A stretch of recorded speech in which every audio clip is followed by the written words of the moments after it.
This is what the greatest thing about sports is. You play to win the game. Coming at you live in the heart of Lincoln, America. I say, hold up, wait a minute, something ain't right. On air and online at theticketfm.com.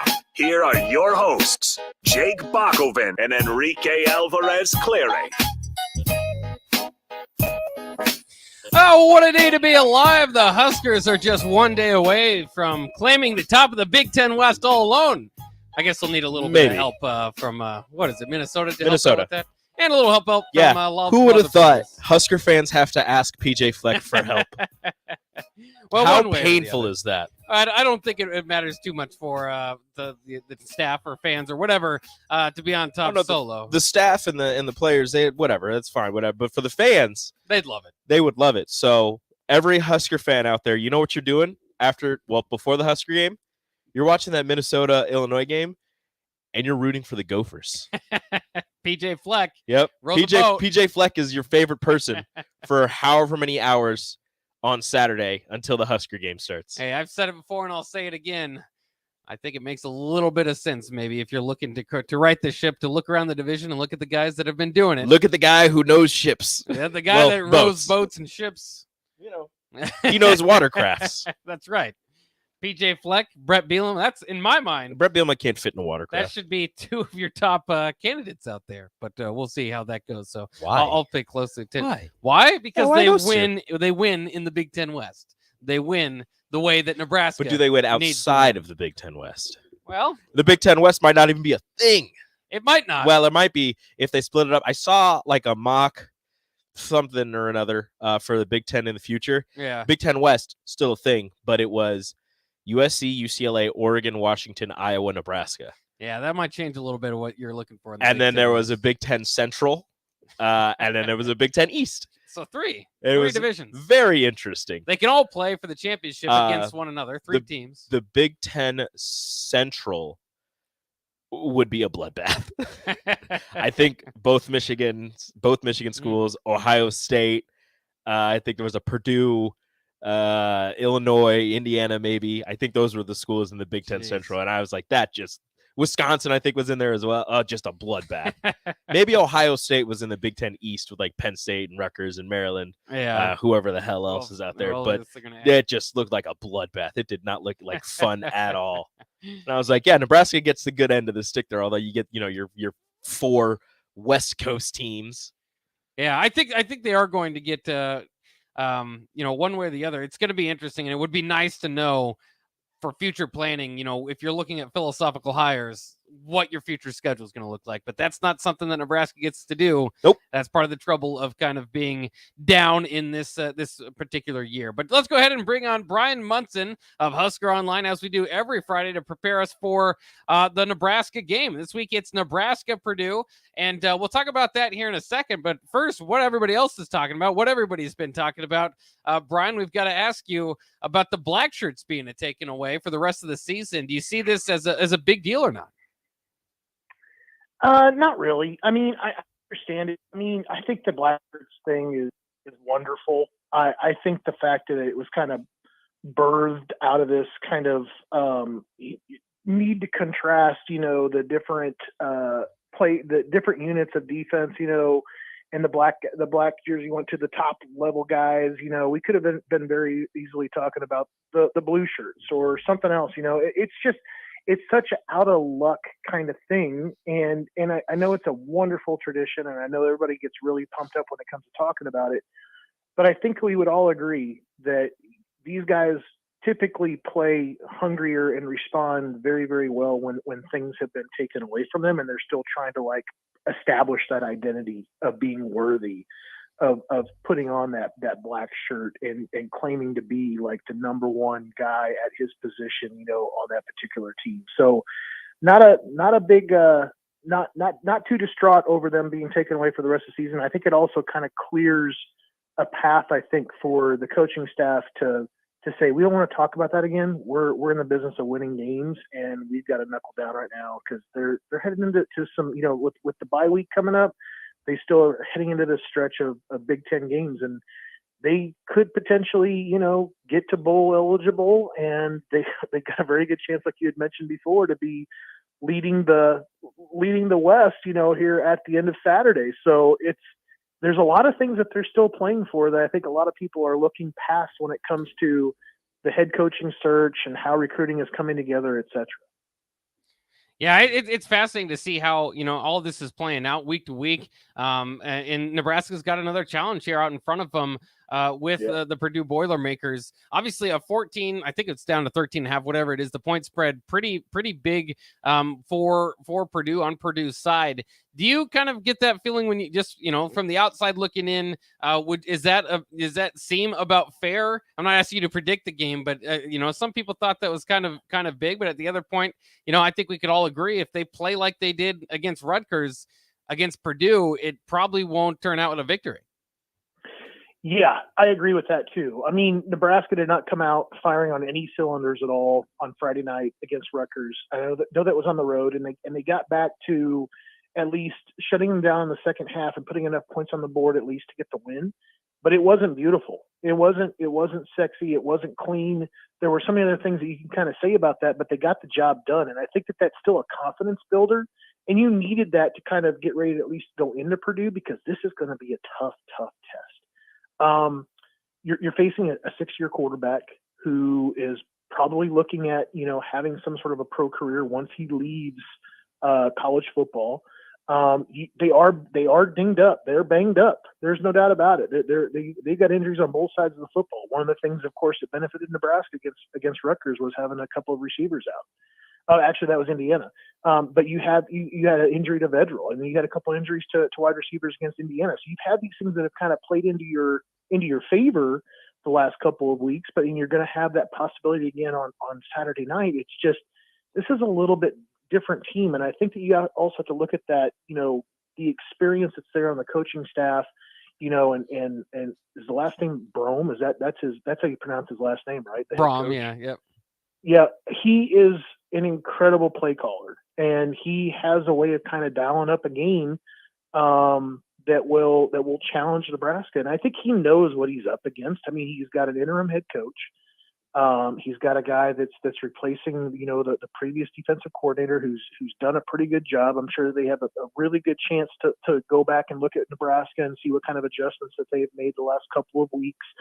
They're going to be ready. And I think that while they've got some offensive line concerns, just like Nebraska does, I think that they're just a little bit more ready and are a little bit better in some other spots. It's going to make a challenge for Nebraska all Saturday night. We're speaking with Bryan Munson on 3 Sports Husker Online. Bryan, there's a possibility that Nebraska's defense will be without Quentin Newsome and Luke Reimer and I was wondering if the possibility of losing Luke Reimer, would that open the door for one of the nickels to move to middle linebacker? Would you go with Edeva Clements? Do you decide to burn the red shirt for Ernest Hausman? Where exactly do you think the Huskers are looking at to fill that middle linebacker spot? And then for the corner spot, you'll probably be more than likely looking at Brandon Moore opposite of Malcolm Hartzog. So you've got a freshman and a transfer newcomer starting in that secondary. How big is that going to be for Nebraska's defense, trying to fill in for those two playmakers? Yeah, and Reimers was the leading ranked defender last week for the Nebraska defense. I think he was up there pretty high. That was getting some national and some conference attention as well.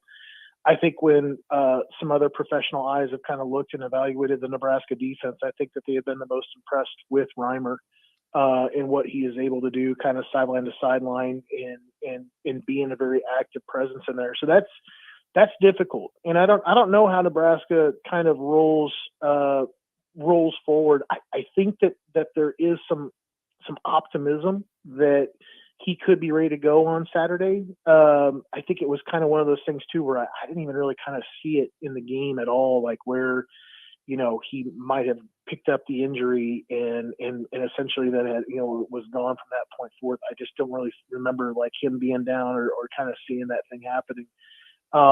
It's going to be interesting to see how Nebraska kind of rolls through some guys. I think that's one of those spots there where I think Nebraska is going to be on the fly evaluating and figuring out what has to happen there. the Hausman situation is interesting, right? Because clearly you're moving into a burn of the red shirt, and he obviously seemed pretty capable, in a couple other contests earlier on in the year. He's been impacted, of course, with an early change, since he's gotten there in January with not having Chins around anymore, but he still has Rude there. Coach Rude there is still kind of that conduit. And I think that would potentially be an option. I'm sure that Nebraska, is saying to themselves that they're going to try to stay away from doing that as much as possible. As for the secondary, I think that one's the most interesting, because Herzog from 2 weeks ago was kind of the hero, and then all of a sudden against Rutgers, they came out and started picking on him right away.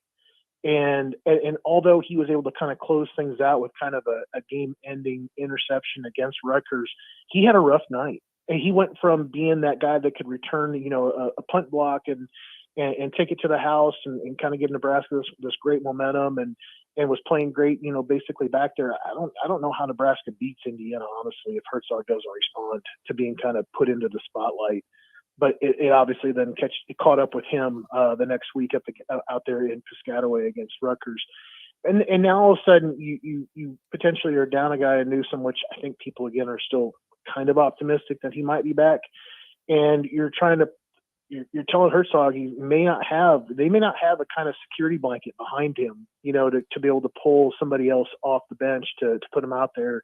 And it could get tough. It could get really, really tough, because you have got a 6-year quarterback, like we talked about, and they've obviously seen some things that came from that Rutgers game, and they know that they can pick on an experienced guy in general. So yeah, I think the rotation back there is going to be another thing. They're going to be looking for things that are just going to have to work. And I think that the good news is that they have plenty of bodies back there. It's just they all lack experience, except for some guys that have transferred in before that have kind of gotten the look before at other spots at other schools. So it is going to be interesting to see what happens there. I think it's going to be also interesting to see what kind of shakeups are maybe going to be there on Saturday night when it comes to the offensive line, because I've been hearing some rumors about that. Maybe some other guys that are going to be moving in and maybe potentially getting some playing time. Moving over to the offensive side of the ball, actually, Isaiah Garcia-Castaneda transfers. Nebraska now, that receiver room, Mickey Joseph said that he still feels pretty good about it. It's still pretty strong. You've got Trey Palmer as your clear-cut number one. In my eyes, Marcus Washington is your number two. But after that, at least for the wide receivers, not counting tight ends, there's not a lot of production coming out of the rest of the receiver room. I like Alante Brown. I mean, he's really emerged. I thought Alante had really kind of emerged after the Northwestern game, where Castaneda had the biggest impact that game. And then after the Northwestern game, you had some costly drops. You had at least one fumble that I can recall. And I think that there was definitely him falling out of favor when it came around these bad plays. But then Alante Brown kind of emerged. But then you're right. After that, it's like, well, thankfully there's been a guy like Vokalek, because Vokalek has been a very consistent target, for Casey Thompson, and of course for that offense to kind of depend on it. And obviously you have Anthony Grant back there that's really helped take some pressure off the quarterback in the passing game in general. But I do feel like the room has got some top level guys, some of the guys that are out there. You've seen some guys like Manning that have been out there and made a catch here and there, but just not consistently enough to kind of feel like they're really part of the rotation, part of the targets that Thompson is kind of looking down the field looking for. There's certainly been some things about that room, the oddity of Tommy Hill moving over, mid-season from secondary into the wide receiver room. I mean, talk about an unselfish dude that wants to try to find out any way to help out the team. I think that there's Alante Brown has emerged, and Castaneda should have been there, I think, as that number 3 guy, because I agree with your top 2. And then Manning has just lacked some consistency that I think everybody wished was going to get there this season, because it would have been awesome to sit there and turn around and go, well, you got Palmer and Castaneda and Washington and Manning, and then there was kind of everybody else. But you actually had to replace 2 of those guys out of that top 4, and you're still looking for, I think, for some additional help, like you kind of mentioned. Well, and you were talking about the offensive line too, and that's I think the biggest problem, obviously, on the offense. I guess just in general, through recruiting circles or whatever. How did we get here? Because I know it's the second coach, offensive line coach that we've had in the last couple of years. Doesn't seem to be making the biggest difference, and it's just the absolute obstacle Nebraska has to overcome. And it's a huge one, obviously, when you're trying to get things going in the running or the passing game. Well, I think recruiting is front and center, number one. I think Nebraska has got to thank their lucky stars in a couple different ways that they had some things happen the way that they did, where you've had a couple players, like there's potential. There was a lot more potential there with Prohaska, I think, a season ago, and he's still kind of understanding and was figuring out things with that knee, and still suffers another injury, and he's yet to come back. But guys like Prohaska, if they're not in Omaha, I don't know where a lot of things are at, or even like Lutovsky. What happens if Iowa doesn't offer Lutovsky? If you looked at the offensive line and you realize that you're talking about, a couple guys moving over from the defensive side of the football, having to kind of fill in some things with portal transfer, Cam Jurgens, he wasn't an offensive line target. He's a converted tight end. So there have been players, and they've had to move players over there from other positions to kind of get things to go. So you've had a lack of development, and you've really missed on some recruiting when it comes to that position. And you've gotten lucky in some other areas that things could, if you could imagine, could actually be worse. So I really feel like that's a group of positions that's going to get a lot of attention come this fall, where they're starting to look for, where are we looking for people, and what are the guys that are here currently, where do they really belong, or do they have a future on this team? Do we have to have a conversation? Does this guy who's a tackle really play guard, et cetera, and try to kind of go through all that stuff. That's going to be like the wide receiver room, and how quickly it flipped, like with Applewhite, or with Mickey Joseph, or the running back room, how quickly it flipped with Applewhite. I could see something very similar happening with the offensive line room after this season. Very interesting stuff. Also, we brought up recruiting a little bit. I don't want to get there. Of course, it's not a home game, but how's Nebraska doing in the recruiting world as of late? So they make another offer to a 2024 in-state offensive lineman, and Mason Goldman from Gretna. I kind of felt like things were trending that way. I maybe thought that it was going to be as a defensive prospect and not an offensive prospect. I kind of had the feeling that Nebraska might be full, and kind of moving into just going and taking their chances in the portal. But they have identified Mason Goldman as an offensive lineman, as an offensive tackle. He's a little light. He's like 6'4", 240, 245-ish. But, I think that the potential is there. He's a great athlete. He understands technique. And I think that there's a lot to be said about guys that understand that stuff earlier on, and then how you basically then build up that person if they understand the technique and winning those battles, as opposed to a guy, now, as opposed to a guy that's heavier, that can just get by alone just on his physical presence. I mean, there's something to be said about those guys that have to go out there and play the game properly with proper technique. And Mason Goldman is doing that. He's got great technique. He's a great athlete. And then he also had a walk-on recruit commitment this weekend as well for another guy from Gretna, Corver Dema, kind of going to play inside linebacker, a little bit of a change from what he's done at Gretna, but a guy that understands that, not a lot of 6'2" defensive end edge type guys walking around out there. There's a lot to like about him when you put on his film and you watch him. But that's a guy that's going to work really, really hard to get on the football field at Nebraska. So I think that's a good get for Mickey Joseph and the staff. Oh, very great stuff. Always informative and always entertaining. Bryan Munson join us every Friday here from Husker Online. Thank you again, Bryan. So go Gophers and go Huskers, right? That's Yep. right. That's the rule. Row the Right. boat. All right, guys. Be good. All Thanks, right, Brian. We'll see. There he goes. Bryan Munson, once again, of Husker Online. We better take a quick break before we get to the best ticket sales from around the country. We look at that every Friday. Cash. There's a lot of cash going around the nation. A lot of top 25 battles. So we'll get into Spelled with that. a Also Y. embarrass a few teams that didn't do too well as far as their ticket sales this week. So we'll do that coming up next year on the Ticket Water Cooler, 93.7 The Ticket.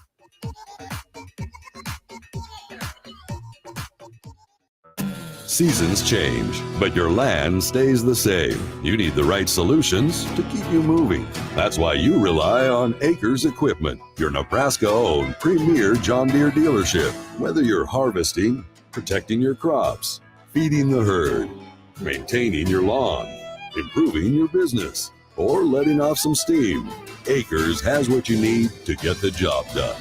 Acres Equipment, solutions for every field. I can't believe I just scratched that card. Find my insurance card. Dude, what do you have in this glove box? Ew, are these socks dirty? Oh, forget about the socks. I need my insurance card. Just pull it up on the State Farm mobile app. But I can do that? Oh, hey, I can do that. Yep, it's called service. I can file a claim on here too? Yeah, it's called service. Whoa, I can call my agent too? It's called service. Call your local State Farm agent, Vinny Kreekak, at 402-474-1173. Wow. Did you ever save me money on my car? Yes, that's why our customers keep coming back. How do you do it, friendly car dealer ? We simply have low overhead and high trade-in values. The next line's yours. Oh. Ready for something better? Mullen Motors is a no-hassle, no-pressure dealership with financing available. Check out the inventory at MikeMullenMotors.com. No taglines, just quality vehicles. Mullen Motors. Walters Painting salutes America's armed forces for the sacrifices they have made. They are angels of freedom and our wings of protection, fighting hard each and every day to defend our country. They are truly America's heroes. This message is brought to you by Jeff Walters at Walters Painting, your interior, exterior, commercial, and residential painting experts. Where they don't cut corners, they paint them. To book an estimate, visit WaltersPaintingInc.com. Walters Painting of Lincoln, wishing you a safe Veterans Day.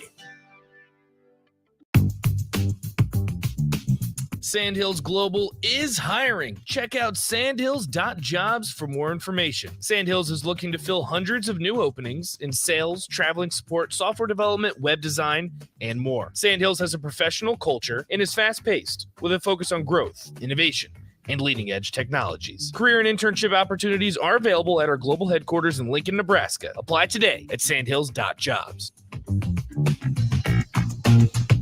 Hello, everybody. I'm Charlie Stone, and joining me in just a moment is Andy Goodyear, General Manager of Honda of Lincoln. But before I bring Andy on, I need to tell you about something that really got my attention. Just the other day, I saw on television Andy announcing that in the last 50 years, they had sold and serviced close to 100,000 vehicles. Thanks, Charlie. Yeah, actually, the number would be a lot higher if we add in how many repeat customers we have for service and that come back to buy cars from us over and over and over again. Now, Andy, tell everybody about your special offer. Well, as most people know, always trade for vehicles, but now we're offering for people to come in and sell us their cars. We're ready to buy, bring it on in, whether it's a year old or a few years old, and we'll pay them cash that same day. It'll be hassle-free, and we'll do it the Honda of Lincoln way. Come experience the Honda of Lincoln way of buying cars, 27th and Yankee Hill Road, or online at hondaoflincoln.com. Hi, Sean Callahan here for Koppel Chevrolet GMC, and things are cooking here in Louisville. We are really hitting on all cylinders right now, and deals are off the charts. We've got a lot more new 2022 and 2023 Chevrolet and GMC inventory than we've had in a long time. So make sure you check us out online, or do even better, stop on in the store and let us show you one in person. Our pre-owned lot is plumb full, so take that short money-saving drive down 144th Street, or check us out online at koppelcars.com. You'll be glad you did. Back to the Ticket Water Cooler, brought to you by Wingstop on 93.7 The Ticket and theticketfm.com.